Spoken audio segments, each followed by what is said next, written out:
This building came to exist through the work of black church women in Philadelphia, raising money through bake sales and other activities in their community and grants of dollars in real estate from philanthropists like John Wanamaker. In 1870, these women from 21 churches organized the Colored Women's Christian Association to provide a safe haven for young black women arriving in Philadelphia to find work following the Civil War. Although they affiliated with the YWCA in 1912, it took them more than 50 years from their founding to construct this building. I don't know how many people know of the history of Southwest, and I wish that Southwest YWCA had never gone out of operation as a YWCA because of the history. As we know, back in the day, there was YWCA for white. There was no YWCA in Philadelphia for people of color. And a group of women got together and they really demanded that they have a YWCA. The ruling powers of the YWCA said, well, we'll give you a building, a house. And this house was on 16th Street. And this Y had that house for many years. And they wanted the house to house the YWCA. And these women said, oh, no, we're not going for that. We want a YWCA building. In addition to the headquarters, the women provided a nearby residence where single young black women lived under strict rules of conduct. So I came around here, which was 756 South 16th Street. I came around and I made application to live here. And I finished my course at Graduate and came over to live at 756 South 16th Street.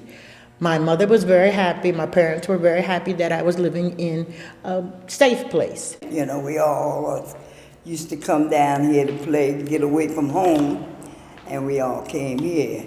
The walk was what we really enjoyed because we lived further up. Ann Garrett says, as a girl of 8, she learned to swim in the pool here and has been associated with this organization into her 9th decade. She's been the wind beneath the wings of the entire organization over the years, still providing leadership and vision. The black leaders in Philadelphia, both men and women, were constant participants in meetings there and in programs and so on, for many reasons. One is that the places we could go to were limited. It hurts when I go by this building and see it closed because they had so much here. And the ladies, one of the ladies that passed, her funeral was this morning, she brought so much. She had been a visitor to Africa, and this was years ago. She brought experience.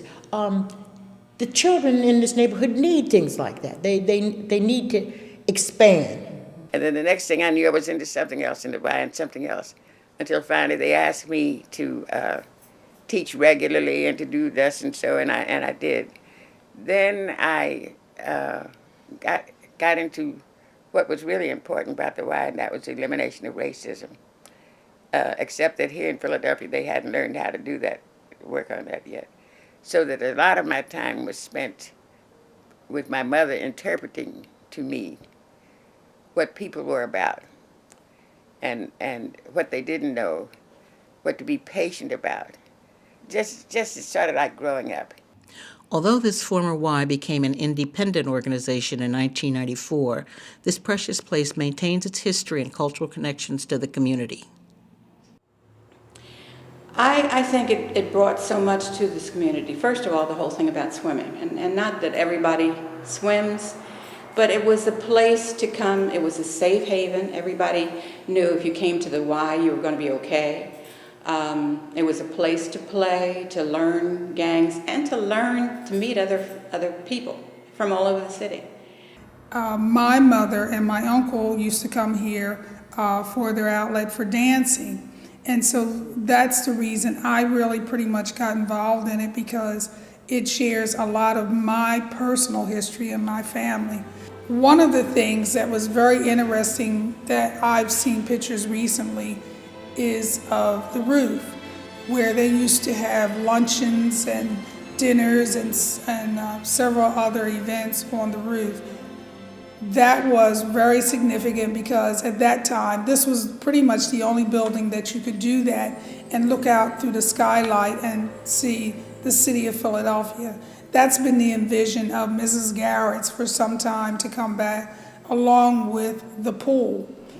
And I came to audition for some synchronized swimming that they was going to be a show that they were going to have. And I thought about the Esther Williams show, and I was a swimmer, so I was looking forward to all that kind of beautiful stuff. And I remember splash parties. You know, you didn't really have to swim to come to a splash party, because that's what you did a lot. Years ago, when I first became a board member, I used to see how the community would come in the building. Mrs. Garrett would sit here in this office here, and pretty much everybody would run in and out and, "Hi, Mrs. Garrett, how are you?" And it was just something ongoing all the time, whether it was the basketball, the after-school program, as she shared the pinochle. I mean, it was just always something going on in this building. This was the place that people came to congregate, to have their fellowship. It was just a place where they had weddings. It was just a lot of that, and you don't have that now. An architect that we worked with some 20-some years ago came in here, and he said, "Never let this building go, because no one is ever going to build a structure like this again."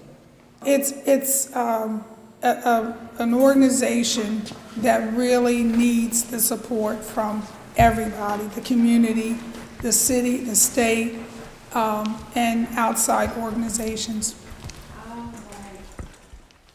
Now I'm concerned about adults, probably more so right now than the kids. Why? Because I'm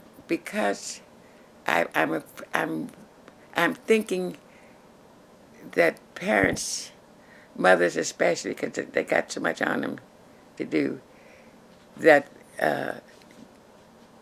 there's a love that they don't have time to give to its fullest. I want people to grow.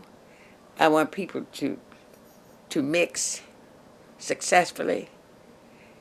And I think it's not just blacks now. We have moved into an area, or people have come into an area that's really almost completely gentrified now. Through the years as the Colored Women's Christian Association, to the life as a branch of the Young Women's Christian Association, and currently as the Southwest Belmont Community Association. This precious place maintains its history and commitment to the empowerment of women and girls. It has consistently served as a center of cultural, educational, and social activities. Plans for the 21st century include programs on cross-cultural awareness and understanding to respond to new residents of this revitalized community. Southwest Belmont, serving women and girls in Philadelphia since 1870.